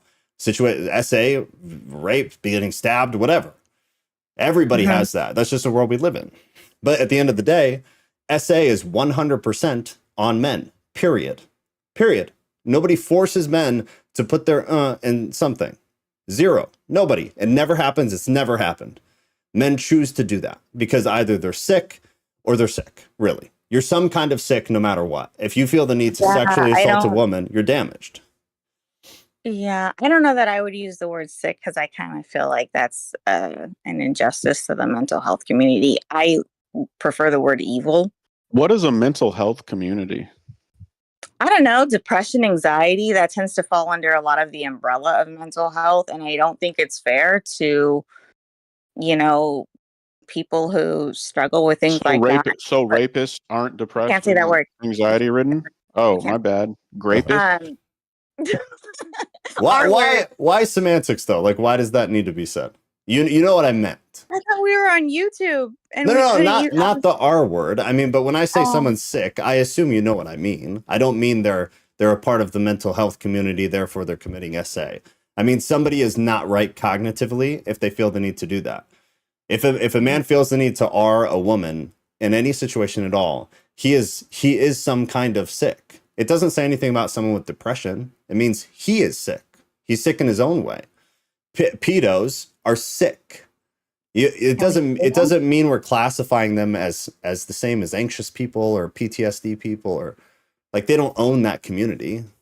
Sick is just sick. Yeah. You're not right. I mean, I could have definitely used a different word, so I'll think about that. But I think you know what I meant. No, no. I just kind of wanted to reiterate that only because I know I had discussed before for sure that I don't think it's right that we put a psychological label on things that are evil, which to me, sick is part of that. But maybe I'm wrong. Maybe not everyone sees it that way. But I fucking just flat out think it's evil. Do you think the R word, the word? Yeah, for sure, absolutely. So I guess let me quickly clarify my position. I think every human being is culpable in some way for how they live their lives. I don't think in any way that means you deserve what happens to you necessarily. I think in some situations you can certainly aid something bad happening to you, but I still don't think you ever deserve something evil happening to you. You can make yourself susceptible to evil more than the guy or gal next to you because of your personal choices and decision, because I live in a very free world concept of everything. I'm very much open theist. So that's my belief. I believe about R and SA, nobody is to be blamed at all in actuality other than the man, assuming it was a man on a woman. And the only reason I say that is because Ruth just said my male friend from school was R'd by a girl I know. So it happens. Yeah, I agree. It happens. I agree with her. It happens. Yeah. But it's the vast minority. If you took, total poll, way more women have it happen than men, whatever. But yeah, we shouldn't forget about the men because it does happen. And men in other situations with other men, it happens. It was a big thing in prisons for a very long time. It still happens, but it's definitely less than it used to be. But it still happens. So men are victims of this too. But whatever.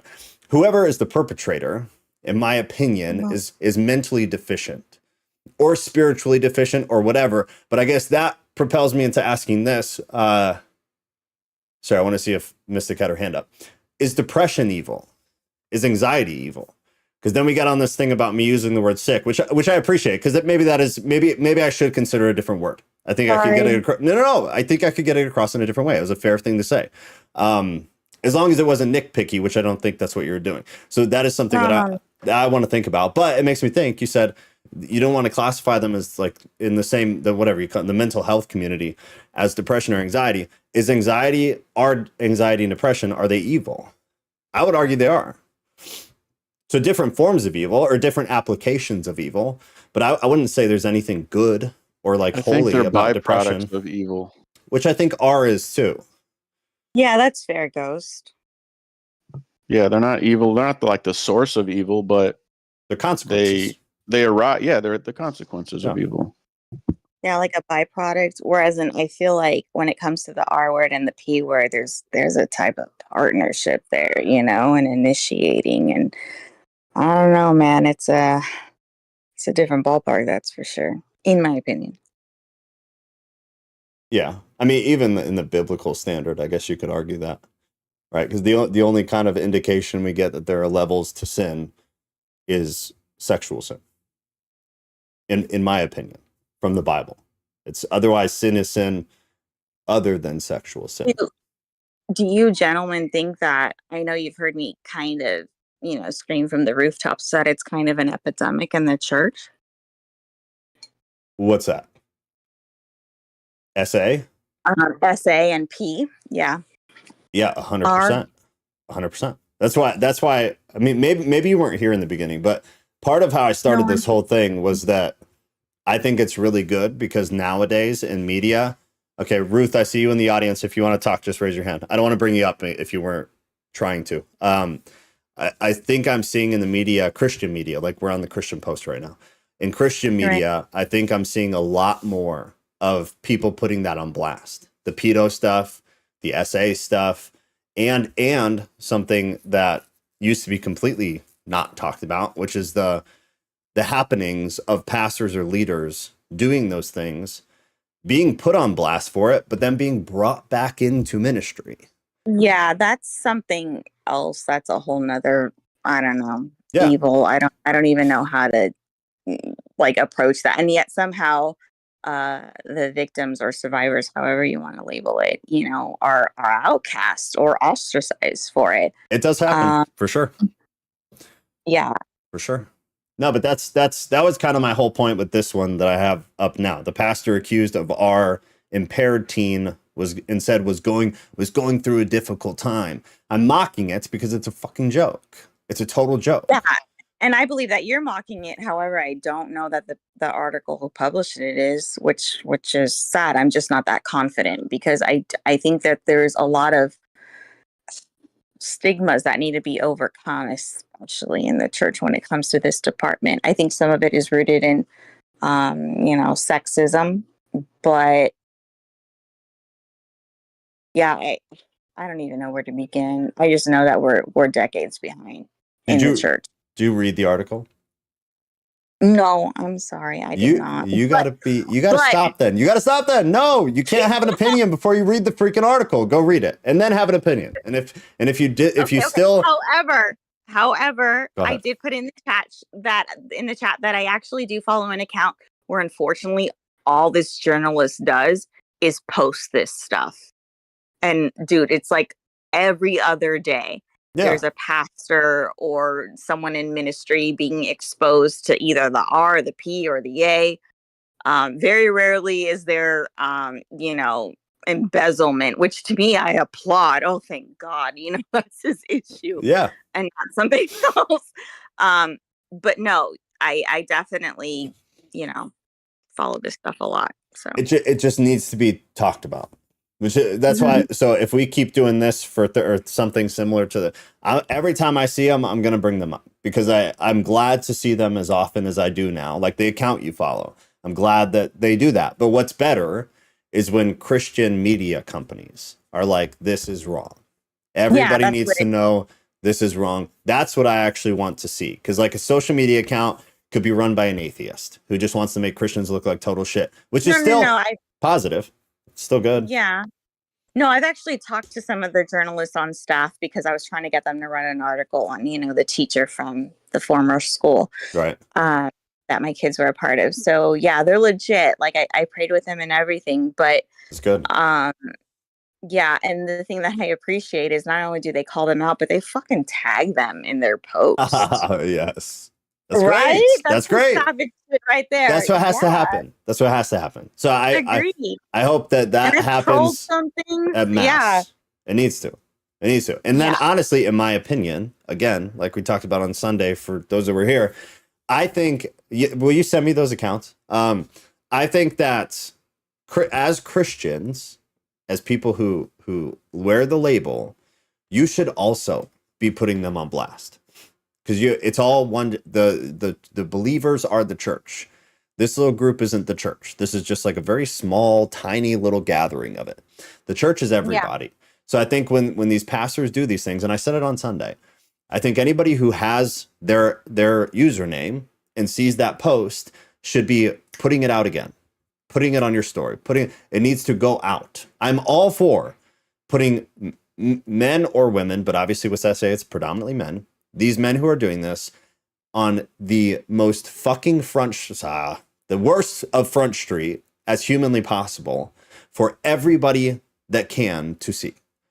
It's a disgrace to themselves. It's a disgrace to men. It's a disgrace to the concept of masculinity. It helps in this whole toxic masculinity bullshit. It hurts young men who see that and don't see the negative response to it. It hurts absolutely everybody. And it hurts Christianity as a whole.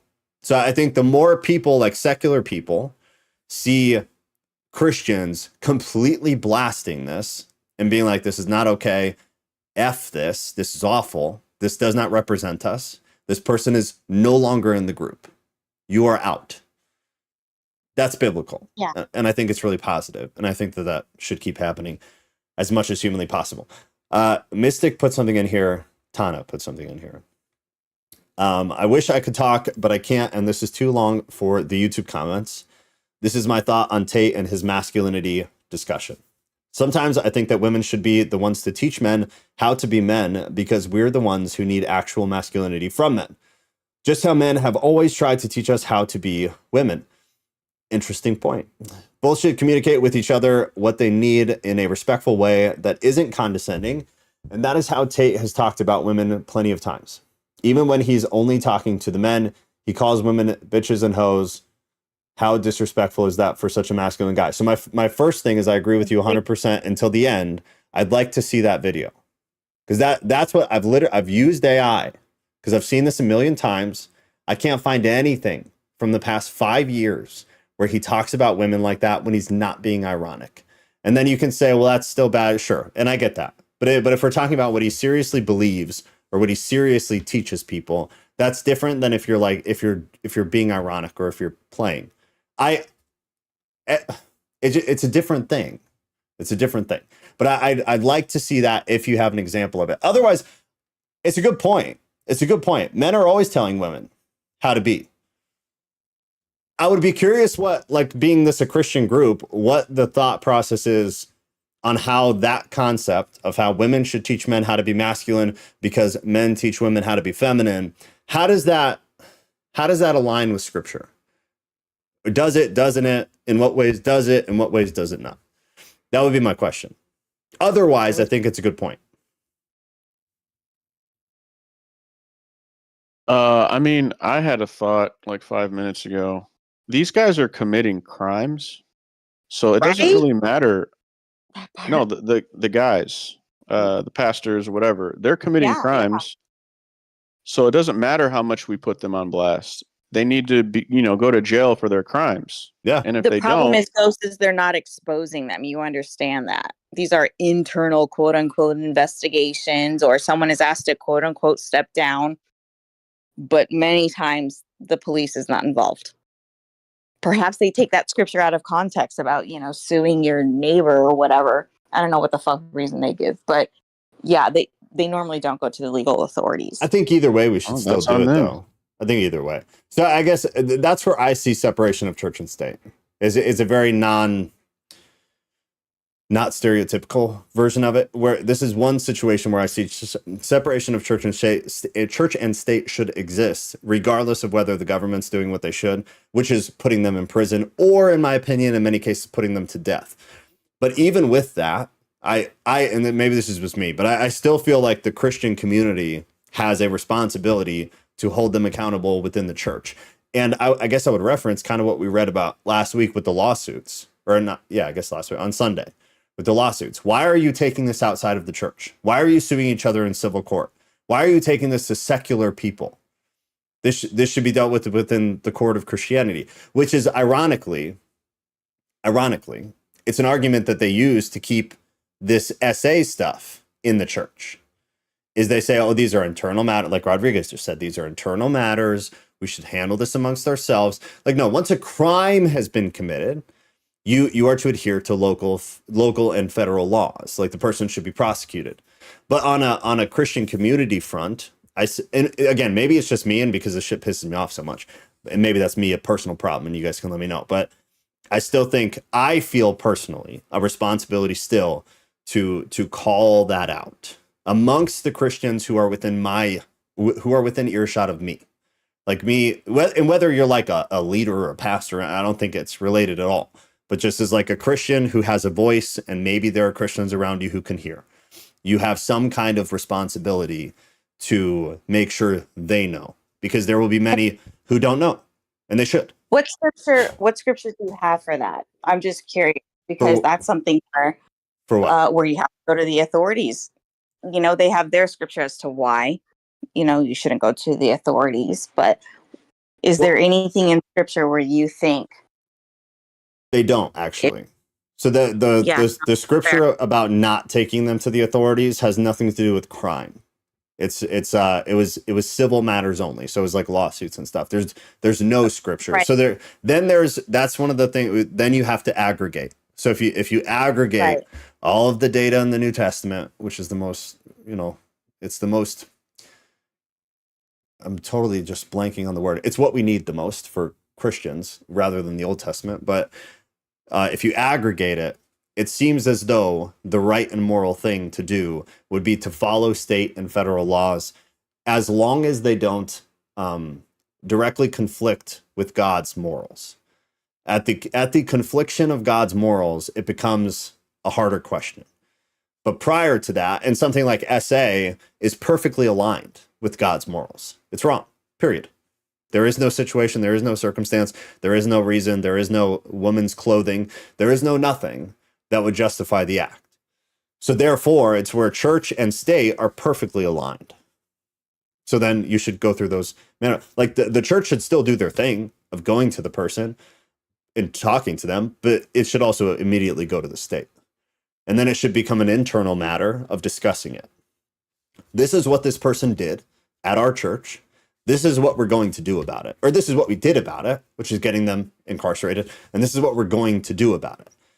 Because usually where there's one, there's more. Not always. Not always. And I made that statement a couple hours ago. Yeah. but it happens for sure. A lot of the time, if it's the pastor, like I don't know, if you just like even just society at large, if you grab a couple thousand people, it's not a 0% chance that one of them has those proclivities. And I think it is something that sadly is becoming more frequent due to things like pornography. I believe that. And I get pushback from a lot of the masculine red pill community when I say that. But I think they agree with the pornography point. They disagree with the fact that maybe these things are becoming more frequent. I think they seem to be becoming more frequent, and I blame pornography for it. That's just my opinion, though. So I want to go back to this, though. So Mystic's Tana's comment, because I, without thinking about anything else, I actually was agreeing with it. Sometimes I think that women should be the ones to teach men how to be men, because we're the ones who need actual masculinity from men. Just how men have always tried to teach us how to be women, and which in essence is teaching women how to be feminine. My question is, how does it align with scripture? And if you feel that it does, why? And if you feel like it doesn't, then how do you justify the concept? It sounds good. It sounds good. And on a personal level, I'm inclined to agree with it. I have a hard time making it work with scripture, though, which is where my personal wants and needs, right, it becomes more difficult. So I'm curious. Didn't Jesus be teaching men how to be men? Oh, yeah, but I feel like a lot of it has to do with child rearing, right? And unfortunately, we've seen issues where there's, children, middle schoolers sexually assaulting other children. And I think I would probably let it fall under that umbrella. I think as women, a lot of us hear, things in that department when it comes to like our dads will tell us like, hey, honey, this is how men think, which is why I need you to do X, Y, and Z, and whatnot. And, in a similar matter, mothers, I'm assuming, I don't have sons, but mothers would tell, their sons like, hey, this is what's going on with women. So when they say this, you really need to listen to X, Y, and Z. Outside of that, though, I don't know that I can think of anything else that can support it scripturally. So Ghost said kind of what is brushing over my mind. So whenever I talk about this, it just kind of aggravates me, because I feel like both parties, men and women, have completely bastardized the actual scriptural teaching on it. And I blame men very, very heavily for their part in it. And honestly, and I say this, and again, this is when the red pill people fucking hate me, but I blame men way more than women, because the whole thing for me is like, on one hand, you as men are bitching that women are not submitting to you. And at the same time, you're not taking responsibility for why that is. You're just complaining that you're not getting the outcome that you want. Like, if men believe that the system is broken, who is responsible for fixing the system? Well, they're like, oh, it's women. Women are failing, and women are whores, and women are sluts. Like, you believe you're the head. You believe you're in control. You believe you're second to Christ, or whatever you're saying. But the women are responsible for fixing it. You want the submission. You want none of the responsibility for why you don't have it. You want none of the responsibility for why socially women are not interested in that anymore. And you don't feel responsible to fix it. You just think women should stop doing this and stop doing this and stop doing this, and then you'll be a traditional man. I don't buy that shit at all. I don't buy it at all. I think those are cases of immature men who are not heads of households and should not be deserving of submission, just wanting it. And they feel entitled to it almost, in my opinion. It's weird that I disagree with you. Why is that? Yeah, it is. And I think we have touched on this back and forth over the years. But I don't believe that if a man is, necessarily not following God, that, the woman's obligation to submit to her husband is just like null and void. Oh, we did talk about this. Yeah, because you wanted to make it a Thursday. It's on the list. I don't actually, agree with that. It doesn't necessarily say that. I mean, obviously, if you're, husband's asking you to like pimp out the neighbor or some shit like that. That's a whole different ballpark. But generally speaking, like, no, I know I personally didn't feel that conviction when I was married. I still felt like I was supposed to uphold my end to a certain degree. I don't, blood on his hands doesn't necessarily have to equate to blood on my hands. Agreed. So, God, so we're almost out of time. So we're gonna bench it, but I did write it down. Right. It is at the top of the list because I really do want to talk about this because I think it's really funny that you and I disagree on this. But I also I hear your points, and I think it would be a really interesting conversation. So just because of the sake of time, with this specifically. Oh, hold on. Tana just said we really have to do this on Thursday. I'm really okay. Then let's do that next Thursday. So next Thursday will be I'll figure out how to word it. But if men are not following Ephesians 5, which is the biblical model for marriage as the head of the household, if they're not doing that, should women still submit to them? To Proverbs 31. Should women be the Proverbs 31? But either way, should Ephesians 5 happen if men are not doing their part of it? Should women still do their part? And we'll bring up the Proverbs because that's what is being thrown around all the podcasts. But the Ephesians 5, this is your model for marriage. This is what it is. Anything else just kind of accents it. But it's Christ, husband, wife, and then kids are insinuated at the end. But is it cohesive? Is my thought process cohesive, which is that I don't think women should necessarily submit to men if they're not that housewives. And Rodriguez disagrees. and I think that's wildly interesting because it's asked backwards. So that'll be really interesting. Really not. No, I mean, you and I, our opinions seem ass backwards. No. You don't think so? I don't think I'm a feminist. I'm actually really not. I'm pretty traditional and conservative. I don't think you are. I don't think you are. I don't think you're feminist. No. I don't think. Yeah, I don't think so. I think some people would say that maybe you have some feminist ideals, but I would never label you a feminist. I don't think you fit the mold. I don't think so. Yeah. And I think this is a great example of how you don't. Yeah, this is a great example. Yeah. All right. So next Thursday, this will be what it is. So then to wrap up, last couple minutes, I want to try to keep this tighter. Does anybody have anything on this? Because I'm genuinely curious. Because I again, personally, kind of like how I feel about homosexuality, everything about me personally wants to just not care. Do your thing, whatever. You're not Christians. You're not held to the standard. I don't do your thing. If it's not inflicting or impacting the church, if it's not impacting God's whatever, which you could argue it is, if it's not biblical, but I just personal bias want to not care. But scripturally, I have a very hard time not caring. This is interesting in that, personally, I want to agree with her because it sounds good. Scripturally, I disagree with it because it seems contradictory to scripture. And that's where I'm kind of getting caught up. And yet, I don't think that there's any scripture that says that it's null and void. Well, no, that's a different topic. I want to go back to, we're going back because we're gonna save that. We're gonna save that.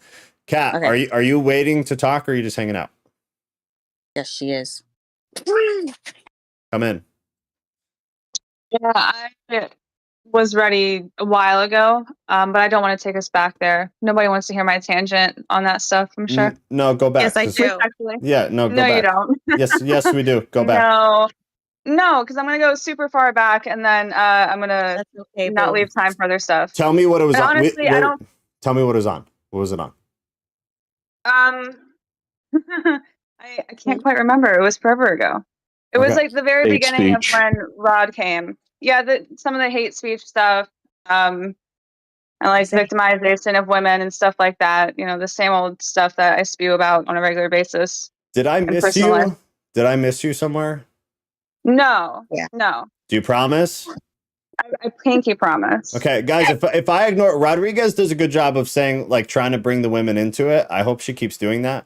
But you guys just remember, I have 3 screens and I'm trying to read things. There's a lot of stuff going on. So just help me or tell Rodriguez, and Rodriguez will come on our ghost and they'll say, hey, she's been waiting for 5 minutes.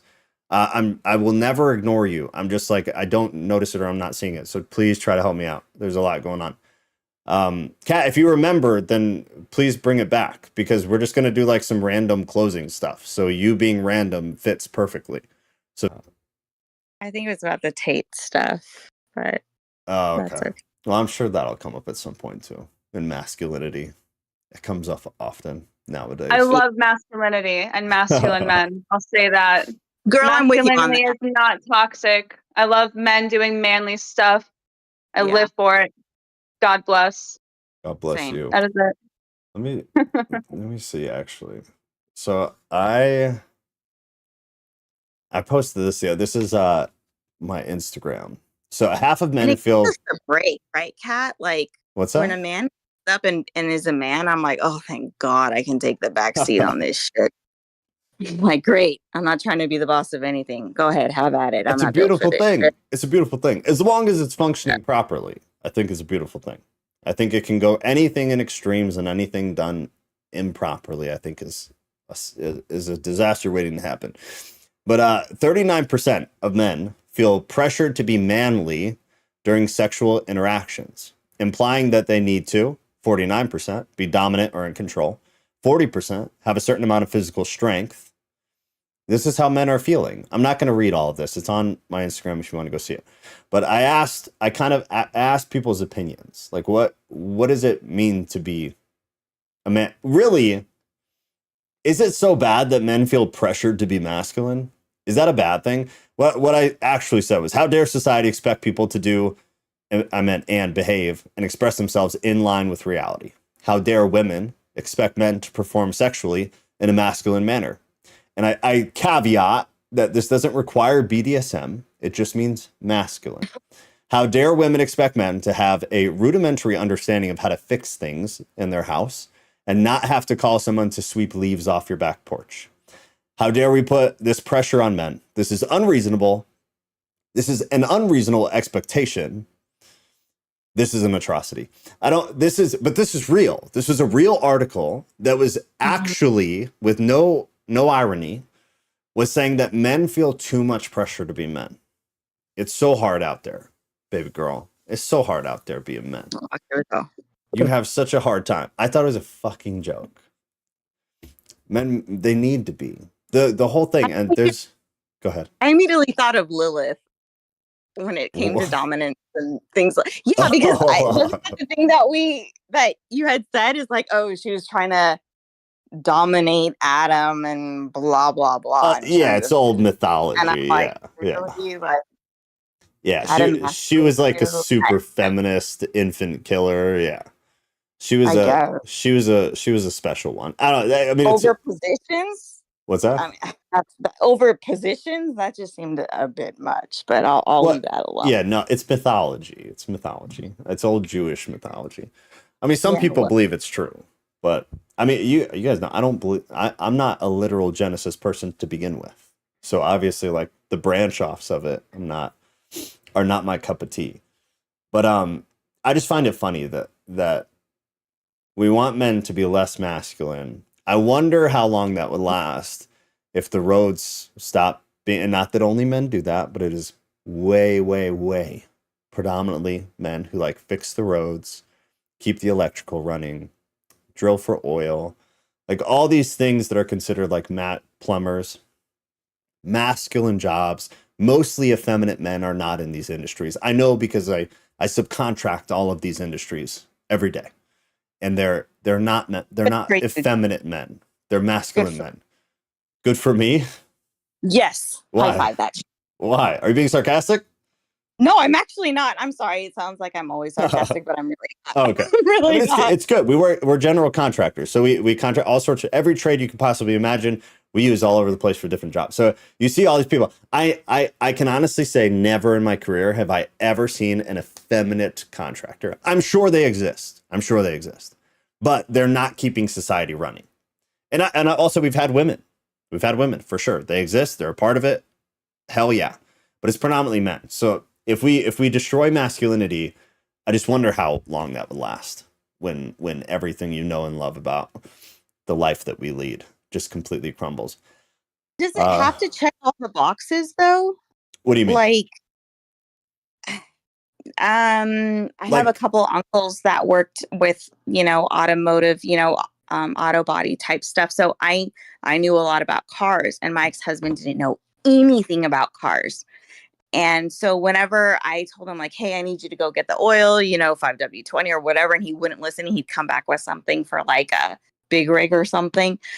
I would try to play it off and act like I made the mistake for him so he didn't look bad in front of his friends. Well, that's nice. Because that's public, though. And I mean, in private, it probably did. Yeah. I mean, that's me and Kat. Kat knows more about the cars than me. I can do things like oil changes and things like that, maintenance-wise, that she's not privy on.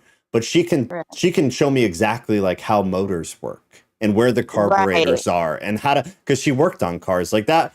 I don't think that has anything to do with my lack of masculinity or her too much masculinity. She grew up in auto body shops. That's what she knows. Like that makes sense. Also, like I have a history and like I wrote poetry and songs for most of my life, which nowadays would maybe be called effeminate. I don't think it makes me feminine. It's just something that maybe is more common for women.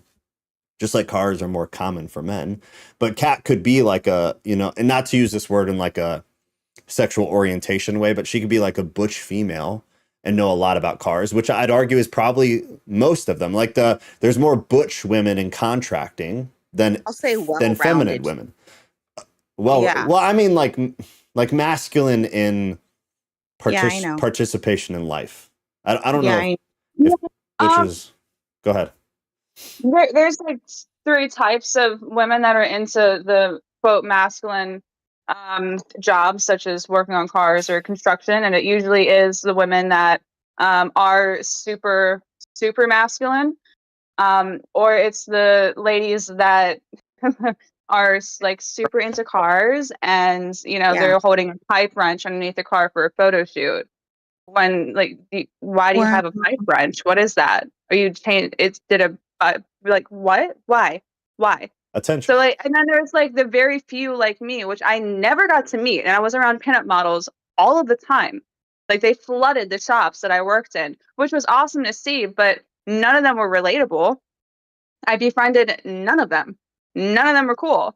None of them actually cared about the cars. They were there for just all the wrong reasons. And you know what? If you wanted to do the pinup modeling, so what? So be it. But it wasn't just about that for them. And so I don't think you misspoke. I think it's very much so one or the other, and the middle ground is super hard to find. And I think like you and Rodriguez are like the rare version of it. Just like very masculine men who are also like super in touch with their emotions. And I can't think of another good example of like a very feminine that maybe like they sew or knit or something. I don't know, but like very effeminate things, but they're also like lumberjack flannels, like man's man, but they have those like I think like those, they exist, but they're more rare, but they're there. Yeah. I mean, that I have that one friend who I'm not going to name, but he's incredibly masculine, but oh my God, is he a teddy bear?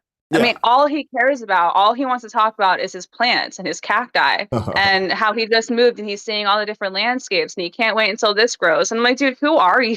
Yeah. Like he doesn't look it, not for a second. If you saw him in public, he would be intimidating to the average person, including to me. But he's a big softie, and the way that he loves his woman is one of the most beautiful things that I've ever seen in my life. And he's masculine, so she doesn't miss out on having. Masculine. She still has masculinity, and I'm sure he has that femininity in her. I think Ghost said getting rid of biological pressures is a recipe for destruction, which is, I think that's a fact. I think they need to exist. They need to exist. What would happen 100 years from now if there was no pressure? And that's the dividing line of like me saying there needs to be biological pressure doesn't mean we start putting men in camps and force feeding them masculinity training. I just mean like there should be some pressure to some degree for men to be masculine and for women to be feminine. There will be outliers like the two of you with the car thing. There will be outliers like me with liking to write poetry most of my life. There will be those things, but I think if there's no pressure, or if there's pressure in the opposite direction, which you could argue is maybe a part of reality now, where men are pressured to be more feminine and women are pressured to be more masculine. Like, why? Why? It just seems like a design to fuck shit up. Why, if you Can I need clarify a little bit? Yeah, please. Okay, I think we should all be pressured to live out the golden rule in whatever way our particular attributes would accentuate that. So if you're a man and you're effeminate, okay, you can still live out the golden rule without, working on cars. Like, all that stuff is exterior. It's not important, I don't think. Yeah. To some degree. Here's the thing is, at first I was on board with everything, but then I started thinking of my 21-year-old daughter who has a boyfriend, which I don't think is for the, when it comes to gender roles. Like, my daughter is very driven, and has a lot of big goals in terms of career and justice and like police and different things like that. And I remember he was talking about like, oh, okay, I would be a stay-at-home dad. And he's so fucking lazy. And I'm just like, ew. And it's not necessarily that I want my girls to be gold diggers, but I just feel like. Well, that's a consequence. I think that's a good example, though. That's a good example of it being dysfunctional. Right. So I think hold on. Wouldn't you say that if a man is still masculine and being, say, the Ephesians 5 husband, could their specific situation still be best that the woman works full time and he be a stay-at-home husband if he's still filling his role as the head of the household? The head of the household, I don't think it necessarily means you have to be the breadwinner. I think in most scenarios that will be a part of it and is probably the case. But I don't think it's necessarily required. Like, if the man, and I'm personally, I think the men should bring the money home. I am very traditional on that end, just to be clear. So, yeah, I don't know why I'm like that too. But I don't think necessarily it goes against because biological beliefs. Pressure. Because biological, but maybe. Does it mean he's not fulfilling Ephesians 5? I guess would be the question. Would it be a failure of Ephesians 5? I would say, in my opinion, yes, because he's not responsible. I think one time he went home and he accidentally made a mistake with thinking my cell phone was his. He's just kind of like not really responsible. Well, no. And so my point was that's the difference, though. What you're talking about is a failure of it. I'm asking, though, if the situation was right, would it be okay? Ooh, that's the question. That's the question. Because your scenario, I think, is a hard no. If you said the minute you said he's so fucking lazy, I was like, oh, he failed. He failed. Yeah. But what if he wasn't so fucking lazy? What if at home he was landscaping and he was raising the kids and he was painting the house and he always had everything spotless clean? He wasn't lazy at all. But he stayed home and your daughter went and worked. That's why I said that, is because I think that's what makes it harder, is that. Personally, I hate that. I don't like it. But I wonder. I don't like it. I don't know why I don't like it. Because here's the thing is I don't raise my girls, like I said, to be gold diggers. I want them to be independent to some degree. I just don't feel comfortable, I guess, with a man being dependent. I get it. I agree. I just wonder if it breaks Ephesians 5. I wonder if biblically, because we can feel however we want to feel. It doesn't really matter. Does it align with... Would this mean you can have it all is a myth? Oh, for sure it's a myth. Kidding me? Awesome. That's not possible. Yeah, 100%. 100%. Yeah, if you're career driven, your family's going to lack. If you're, dedicated to your family, I'm sorry, but your career is going to lack. That's just it, point blank. I'm sorry. You can't have it all. And I can say that as a single mom of like fucking 20 years. Yeah. It's, I think it's balance. Being able to be all things it takes balance. And you're failing to one degree with either way, no matter what. So it's just how much are you failing to which side at what time? Yeah, you can't do both. He doesn't have motherly instincts, and I know he's not a mom, but he's just. You could be a father though and not work.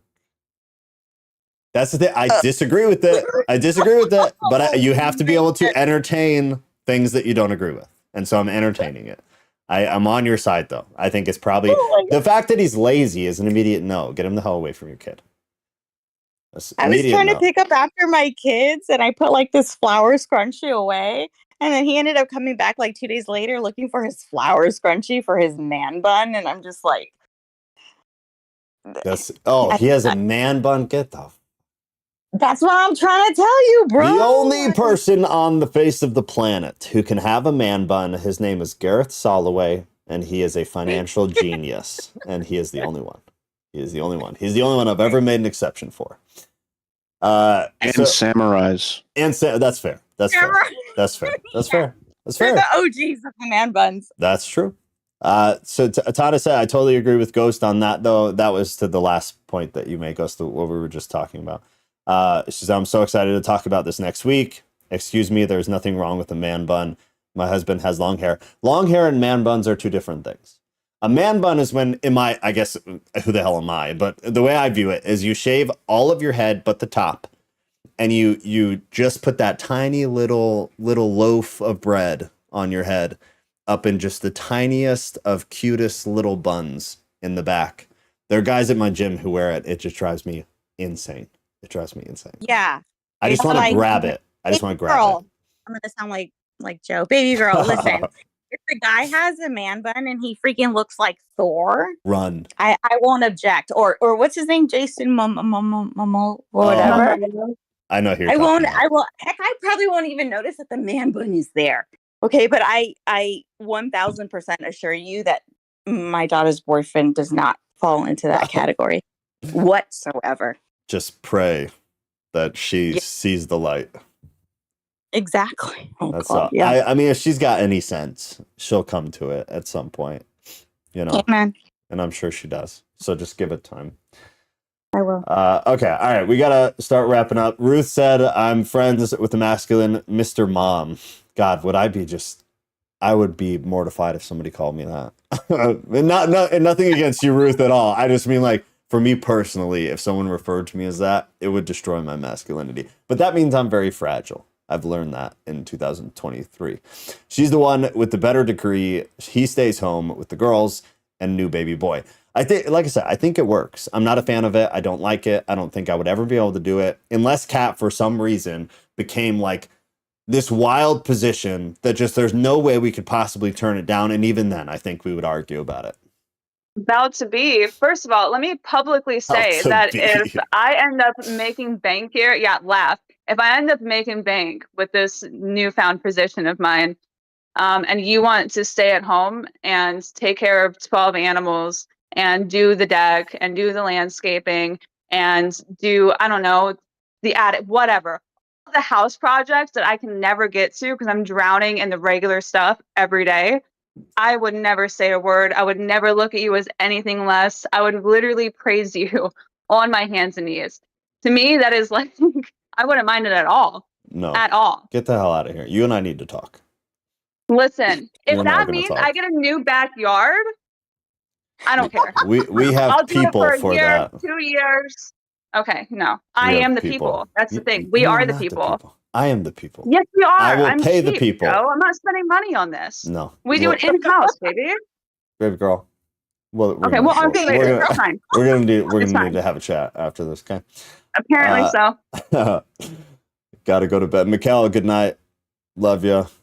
All right, so we gotta cut it. I blow it every time. I just don't want to stop. It's always good stuff. But we're about 2 hours in. Tano just was losing her shit about the man bun. It's pretty funny. Yes, it's embarrassing. Outlaw them. Outlaw the man bun. I'm gonna have to tell our beloved coworker that you said that. What? About what? Speaking of unblessed. Andres? Yes. Oh, I am more than comfortable telling him how I feel about his bun. This has already happened. Right. So the Rodriguez win.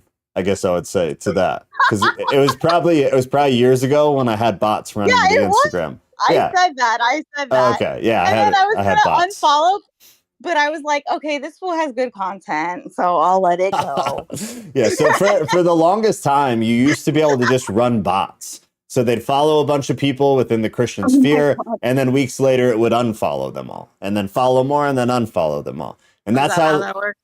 Years ago, you can't do it anymore, but years ago, that's how it worked. So like that's how I got a lot. It worked really well, actually. It just makes people see you. They're like, oh, who's that? But I got a request right now. So that's why. Nope. Anybody who I've unfollowed on social media, feel free to DM me and I will follow you, because now bots don't run my social media. It's all 100% organic. So just send me something and I'll follow you guys. Okay. All right, let me see. Okay. All right. Yeah, no, we're going to cut it. I think this question from Tana, I would like to revisit if we have time next week, because I think it's interesting, and I think it's going to fit into, basically we're going to cover Ephesians 5 next week and the nuances within it. So the question for Thursday will be, should women submit to men who are not upholding their duty listed in Ephesians 5? Christ is the head of the church, men are the head of the household, but there are stipulations. They're very clear stipulations. So we're gonna go over it, and then if men are not fulfilling theirs, should women fulfill their own? And we'll get into some of that. Saturday night will be regular news, make people mad news. This week was another pretty heavy week of stuffs. So if you have anything, put it in the forum. I always have more than enough. So if you just want to chill, there will definitely be more than enough. It's like more than you could ever possibly go over in a day.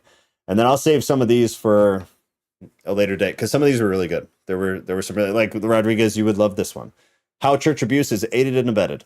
It was a great example of how abuse in the church is rampant, and how the church, they aid and abet in the abuse. They continue it, they perpetuate it. It's a serious problem. So I'm going to save a lot of these for future dates, and we'll get into some of them because it's good stuff. But I am out. I got to put the kiddo to bed. I love you all. Good talk. Wonderful night. Lovely night. And oh, hold on. I'm going to run a poll also. So there'll be 2 polls this week. The second poll is going to be if you want to keep doing Thursdays similar to this, where some weeks we have a topic, like next week will be strict.